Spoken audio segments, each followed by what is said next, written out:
নমস্কার বন্ধুরা, মায়ের হাতের রান্নায় আরও একটি রেসিপি নিয়ে তোমাদের স্বাগত। আজকের রেসিপি তালের বড়া। বর্ষাকালে সকলের বাঙালির প্রিয় এই রেসিপিটা চলো আমরা দেখে নিই। তার জন্য নিয়েছি আমরা একটি গোটা তাল, একটা পাকা তাল নিয়েছি যাতে কোনো রকম পোকা নেই। একদম ফ্রেশ তালটাকে এবার আমরা ভেঙে নিচ্ছি।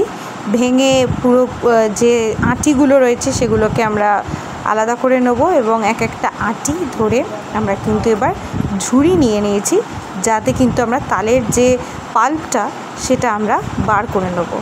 যারা ঝুড়ি ব্যবহার করেন না তারা কিন্তু আটা বা ময়দা চালার ছাঁকনি নিতে পারেন। সেই ছাঁকনিতে কিন্তু আপনারা অনায়াসেই এই তালের এই শাঁসটা বা মাড়িটা আপনারা কিন্তু বের করে নিতে পারেন, কারণ সেই তালের পাল্প বা শাঁস সেটাই তো আমাদের আসলে লাগবে। তার জন্য এখান থেকে আমরা এই ঝুড়িটা ব্যবহার করছি, যার ওপর ঘষে ঘষে আমরা কিন্তু তালটা মাজবো এবং মাড়িটাকে আলাদা করে নেব। ব্যাস একটু চটকে নিয়েছি মোটামুটি, এবার কিন্তু আমরা ঘষছি।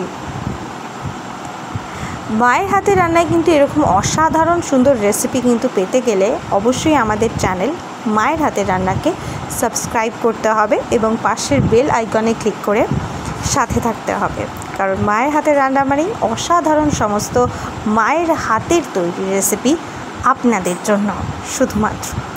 দেখতেই পাচ্ছেন যে আমরা ঝুড়িতে কিন্তু এই তালের যে আঁটিটাকে সেটাকে আমরা ঘষছি এই মাড়িটাকে কিন্তু আলাদা করবার জন্য। ঠিক এইভাবে আপনারা কিন্তু শাঁসটাকে ঘষবেন। আরও অবশিষ্ট দুটো আঁটি রয়েছে সেগুলোও আমরা ঘষবো। অলরেডি আমরা দেখছি মাড়ি কিন্তু বেরিয়েছে। দেখুন, একটু নুনও দিয়ে দিয়েছি টেস্ট হওয়ার জন্য। প্রায় সব শেষ হয়ে গিয়েছে আমাদের তালের শাঁস বার করা। কি সুন্দর ক্রিমি টেক্সচার চলে এসেছে, দেখতেও অসাধারণ সুন্দর আর খেতেও সেই রকমই টেস্টি। আমরা এই বড়া বানাবার জন্য কিন্তু সুজি নিয়েছি। সেই সুজিটাকে একটু মিক্সার গ্রাইন্ডারে আমরা গ্রাইন্ড করে নিচ্ছি একটু পাউডারি টেক্সচারের জন্য। তো সুজিটা নিয়েছি। এছাড়া আপনারা সুজির পরিবর্তে চালের গুঁড়ো ব্যবহার করতে পারেন যারা চালের গুঁড়ো দেন। এবং আমরা এর সাথে নিয়েছি আটা। আমরা এক্ষেত্রে 200 গ্রাম সুজি নিয়েছি এবং 200 গ্রাম মতোই আটা নিয়েছি। আর আপনারা আপনাদের অনুমান মতো নিতে পারেন। আর অল্প আমরা নুনও দিয়ে দিয়েছি ফর দ্য টেস্ট। আমরা এটাকে ভালো করে মিশিয়ে নেব প্রপারলি। এরপর আস্তে আস্তে কিন্তু আমরা যে তালের যে শাঁসটা, যেটা এতক্ষণ ধরে আমরা বার করলাম তাল থেকে আলাদা করে, একটা গোটা তাল আমরা নিয়েছি, সেইটাকেই আমরা কিন্তু ব্যবহার করছি ভালোভাবে। এই সুজি আর আটা এবং তার সাথে নুন বা লবণ দেওয়া হয়েছে, আর এই তালের যে শাঁস সেটাকে ভালো করে আমরা কিন্তু মাখতে হবে বা ফ্যাটাতে হবে। এই ফ্যাটানোটা কিন্তু ভীষণ আসল, কারণ যত ভালো করে একটা পাফি টেক্সচার চলে আসবে মাখতে মাখতে ভালো করে, এর জন্য আপনারা ব্লেন্ডারও ইউজ করতে পারেন, হ্যান্ড ব্লেন্ডার ইউজ করতেই পারেন, অন্যান্য ব্লেন্ডার, যাতে ভালো করে পাফি লাইটার হয়ে ওঠে এই মিশ্রণটা, সেটার জন্য।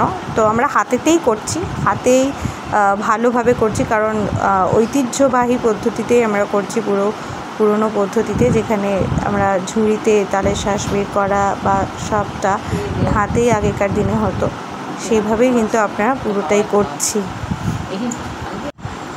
দেখতেই পাচ্ছেন ভালো করে কিন্তু এইভাবে আমাদের মাখতে হবে, ভালো করে মেখে নিতে হবে যাতে খুব সুন্দর পাফি লাইটি একটা অ্যাপিয়ারেন্স টেক্সচার আসে।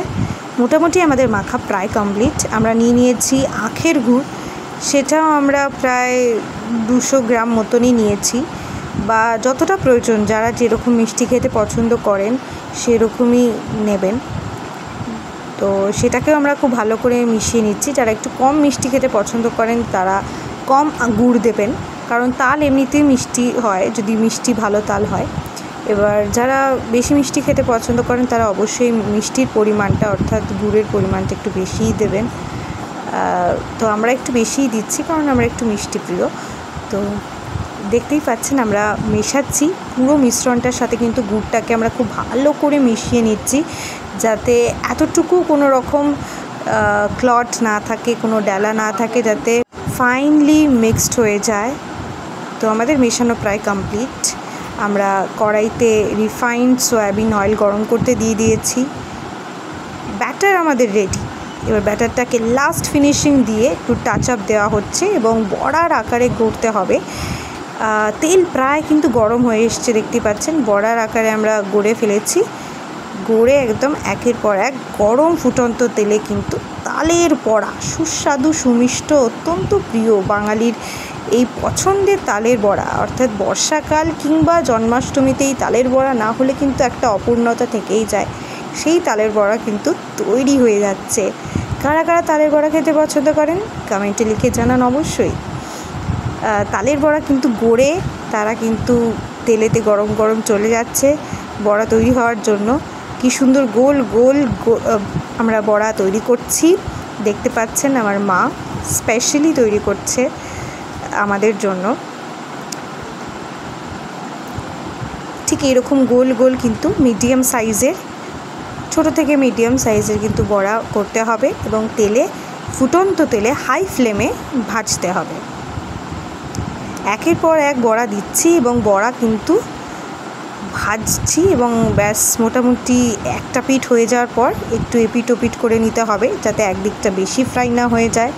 তার জন্য সব দিকটা সমানভাবে ভাজবার জন্য আমরা একটুখানি নাড়াচাড়া করে নিতে হবে, অ্যাডজাস্ট করে নিতে হবে ফ্লেমের লেভেলটাও।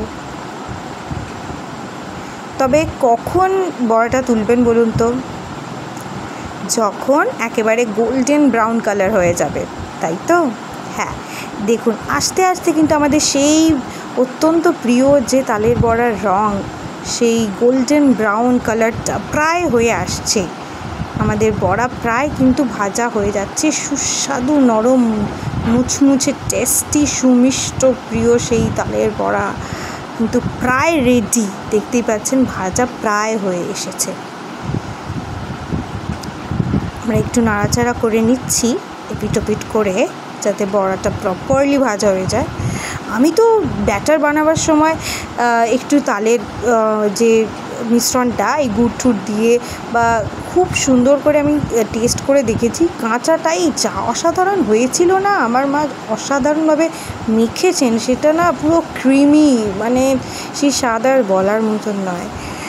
তো একে একে তালের বড়াগুলো কিন্তু ভাজা হয়ে গেছে, দেখতেই পাচ্ছেন। মা কিন্তু তুলে নিচ্ছেন।